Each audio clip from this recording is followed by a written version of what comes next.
Today we're going to talk about this tonic that I actually bought recently. It's called, obviously, you see the name Living Bitters Tonic. And I did my research on this and I tried it. It's pretty, well, don't taste good. It's definitely bitter. So definitely have the correct name here. It reduces gas, bloating, and also relieves occasional heartburn. I found also it help break down fats in your body, and it help produce the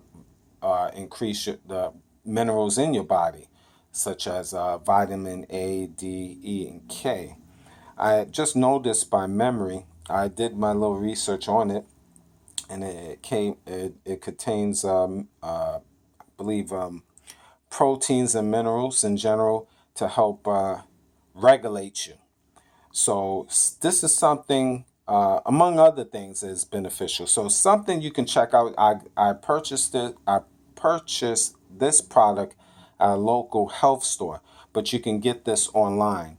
So definitely check it out. Living Bitters Tonic, and they do have other different tonics that is similar, but I just found this to be good for me. And this is not the first time I have taken this. I have taken this before, but I should clarify it. I bought a new box just recently, but I have taken this in the past, so let me clarify that. So check that out. Something to have, and again, you can't go wrong.